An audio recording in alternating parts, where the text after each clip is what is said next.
Risk का जो overnight positions carry करने का जो रिस्क है, शायद वो ट्रेडर्स यहाँ नहीं कैरी करना चाहते, जब भी हम देख रहे हैं। और साथ ही थोड़ा कॉशियसनेस आपको सेक्टर वाइज भी दिखाई दे रही है।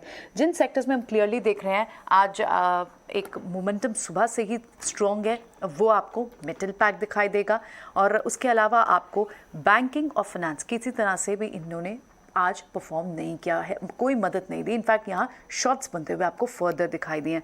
तो इन सारे सेटअप के बीच में रुचित, अगर बहुत क्लियरली बहुत क्विकली किसी को BTST करना हो या STBT करना हो, के लिए मैं मेटल स्पेस में फोकस करने की सलाह दूंगा। यहाँ पे हिंडाल्को और हिंद कॉपर जो हमने पहले पिक्स दी थी, ये दोनों स्पेस अपना मोमेंटम नेक्स्ट वीक भी कंटिन्यू रखने चाहिए, given that the dollar index में और फॉल एक्सपेक्टेड है। तो हिंडाल्को और हिंद कॉपर ये दोनों स्टॉक BTST के लिए लेके जा सकते हैं। तो क्लियरली हिंडाल्को पर फोकस किया जा सकता है। करीब 2.5% की तेजी के साथ स्टॉक में ट्रेड आप फिलहाल देख रहे हैं। हफ्ते की शुरुआत धुआंधार होते हुए दिखी। मंगलवार यानी कि 1 फरवरी को बजट आया। बजट के बाद भी एक दिन हमने देखा अच्छी तेजी के बीच, लेकिन गुरुवार यानी कि कल से बाजार में जो कमजोरी शुक्रवार के दिन तक भी जारी रही। और कमजोरी के साथ बाजार फिलहाल क्लोज होते हुए, हालांकि स्टॉक स्पेसिफिक एक्शन भरपूर बाजार में देखने को मिले। इवेंट और न्यूज स्पेसिफिक एक्शन भी काफी सारे हमने देखे। Event specific news based impact real estate counters पर दिखा। निफ्टी IT स्पेस आप जाते जाते देखिए, अभी जो हमने आपको हाईलाइट किया उसका एक इम्पैक्ट जरूर देखने को मिल रहा है। और अनुमान यही है कि इसी के बल पर नैस्डैक की ओपनिंग जो है आज अच्छी होती हुई दिखेगी और एक इम्पैक्ट हम देख सकते हैं।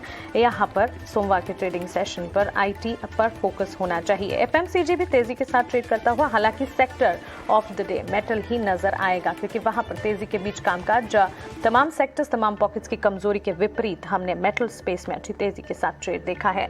क्विकली देख लीजिए कहां पर एक्शन दिख रहा है। यहाँ पर हिंडाल्को, ONGC जैसे स्टॉक्स हैं जो कि अच्छी तेजी के बीच ट्रेड करते हुए। Sun Pharma, Asian Paints, Divis lab, UltraTech Cement, कुछ एक काउंटर्स जो कि कमजोर बाजार में भी आज कमान को संभाल रहे हैं। कमजोरी कहां से आती हुई दिख रही है? सबसे ज्यादा कमजोर, सबसे ज्यादा गिरावट जो है सेक्टर स्पेसिफिक अगर आप देखेंगे तो एक निजी बैंक क्षेत्र है जो कि टूटते हुए दिखे। फाइनेंशियल सर्विसेज, ऑटोमोबाइल स्पेस से गिरावट हावी होती हुई।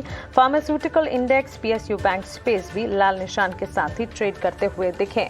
स्टॉक स्पेसिफिक अगर देखेंगे, कमजोरी सबसे ज्यादा हावी होती हुई हमने देखी है कुछ तमाम काउंटर्स जैसे कि हीरो मोटो, SBI, M&M, NTPC।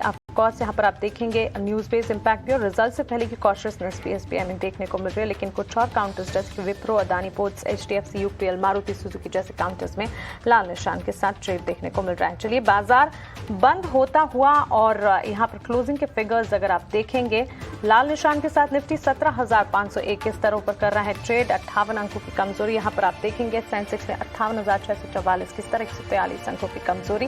Bank Nifty भी करीब 280 अंकों की बिकवाली के साथ क्लोज होता हुआ 38,730 के लेवल्स पर। उम्मीद यही है कि सोमवार का ट्रेडिंग सेशन जब खुलेगा पॉजिटिव ग्लोबल सेटअप होगा और उसका एक इम्पैक्ट हम देखेंगे। चलिए फिलहाल अजय, प्रियंका, मुझे और डिम्पी को आप दीजिए इजाजत, लेकिन ढेर सारी खबरें हैं बाजार, बिजनेस और इकोनॉमी से जुड़ी।